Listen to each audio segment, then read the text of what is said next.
Alright, hello guys, welcome back to my YouTube channel muli. This is Gerald's TV at ngayon meron na po tayong panibagong video, no? At ito nga po ay patungkol dito kay Kalinga Prab at kay Rina, no? At sa mga, siyempre sa mga sponsor na kung saan ay itong si Kalinga Prab ay napikon, no? Napikon na ito, no? At hindi na nga po nakapagpigil ay ito po ay nagsalita na, no? Nagsalita na po ito, no? Hindi niya nakaya ang kanyang mga nakikita or napapanood sa social media, no, na tungkol nga dito sa mga sponsor at kay Rina, no? At siyempre may involved ditong pera. So yun, no, bago natin ipagpatuloy yan ay kung bago ka pa lamang po, no, dito sa ating channel ay huwag niyo pong kalimutang bisitahin ang channel ng Mag-amang Val Santos Matubang, Kalinga Prab, Ate Edna Vlogs, at syempre lahat po ng Kalinga Partners. At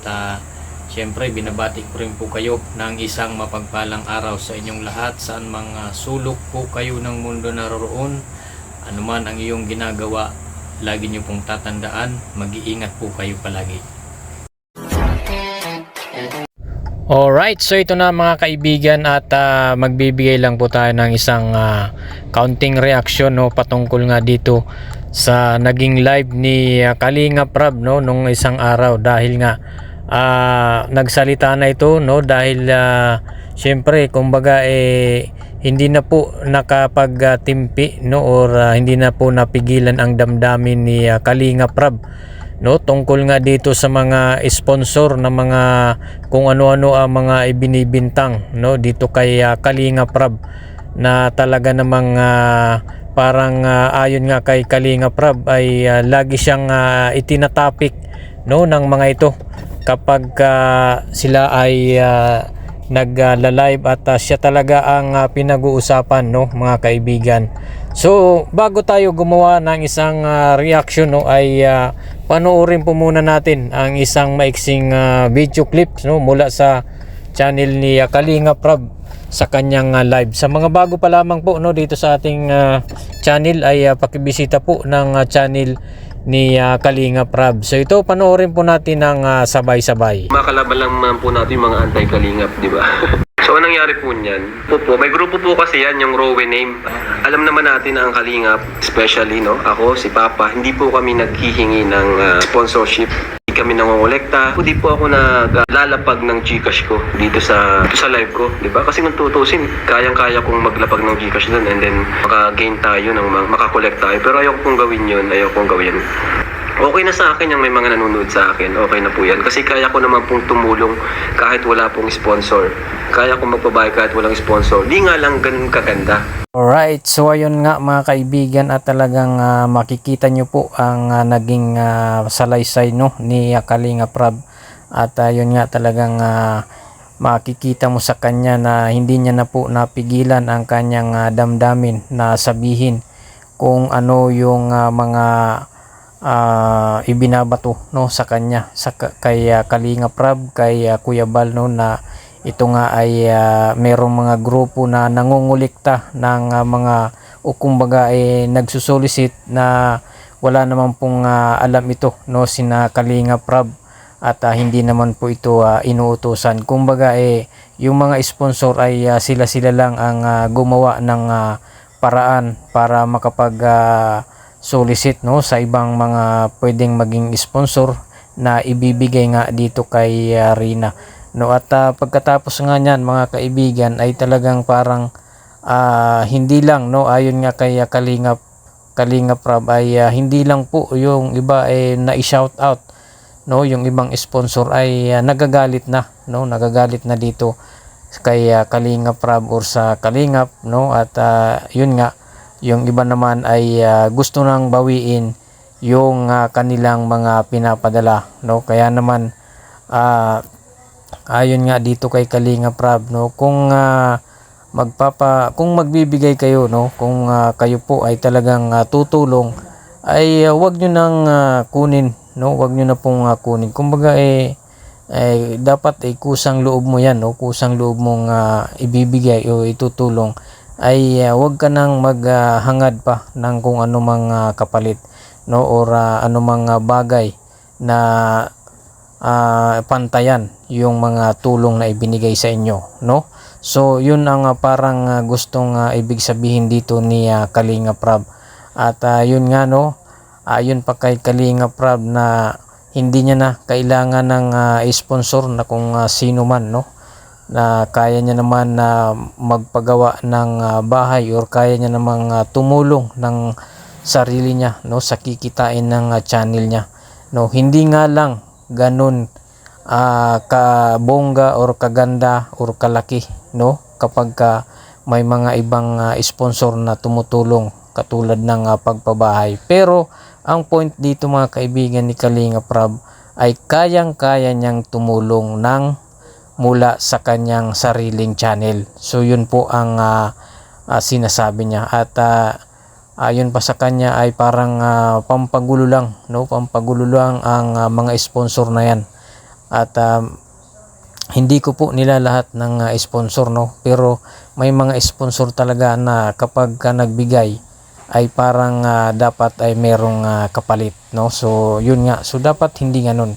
Kapag tumulong ka ay dapat bukal sa kalooban mo kung saan man mapunta yan or ano man ang gawin, no, sa bagay na iniitulong sa iyo. Basta ang sa iyo ay natulungan mo siya at wag ka nang maghangad nga ng kung ano mang kapalit pa or dapat na maibalik sa iyo. Meron kasing mga sponsor na ayon nga kay Kalinga Prab na hindi lang na i-shout out, no, hindi lang na i-shout out yung siguro yung channel nila or pangalan ay nagtampo na.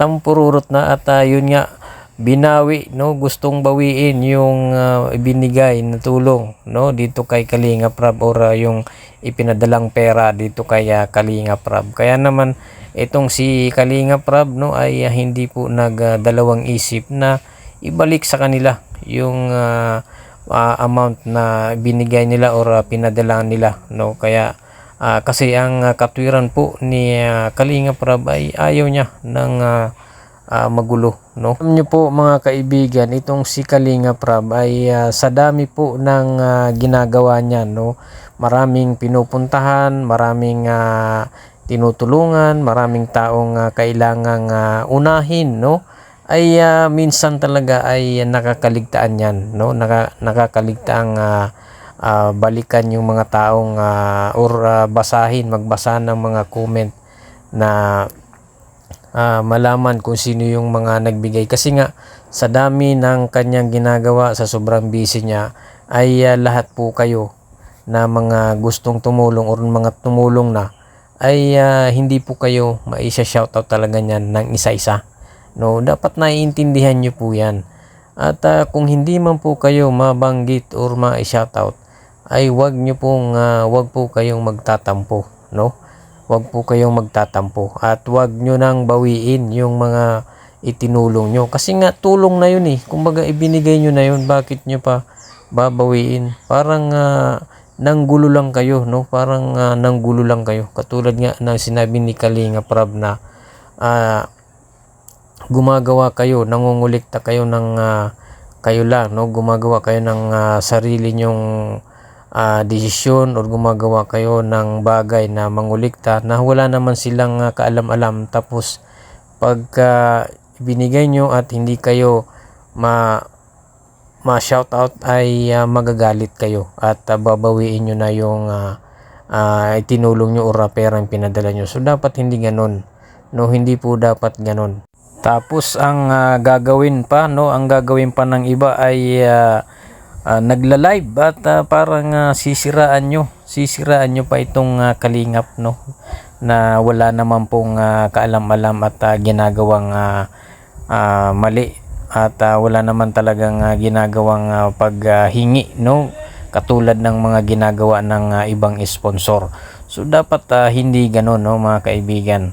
Kaya naman ito nagkapagsalita na at talagang tinapat na po kayo ni Kalinga Prab kung ano talaga ang mga nangyayari, no. Katulad niyan, no, ibinalik na po, no, pinadala na po pala sa inyo yung pinadala nyo na pera na inyong binigay dito kay para dito nga kay Rina, no, ay naibalik na po sa inyo.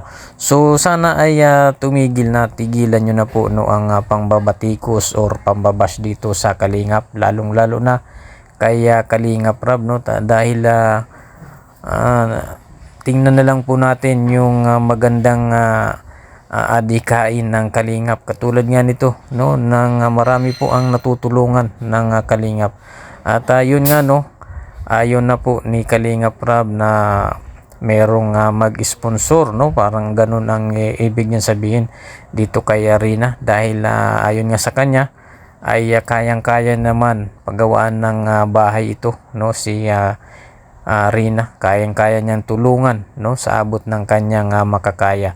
At hindi lang ganun, no, hindi lang ganun kabongga or kaganda, no, katulad ng may mga sponsor na talagang yung budget ay parang sobra-sobra, pero ang ayon nga kay Kalingap Rab ay kaya niya talagang tumulong, no, sa abot ng kanyang makakaya. So yun lamang po, no, mga kaibigan, sana ay patuloy po nating suportahan ang Team Kalingap, no, lalong lalo na ang Mag-amang Val Santos Matubang, Kalingap Rab, Ate Edna Vlogs, at syempre lahat po ng Kalingap partners. So yun lamang po, maraming salamat po sa inyong panonood. Huwag niyong kalimutang mag-like at subscribe at pakihit na lang po ng notification bell para updated ka sa ating mga bagong i-upload na mga videos. Salamat po at God bless you all.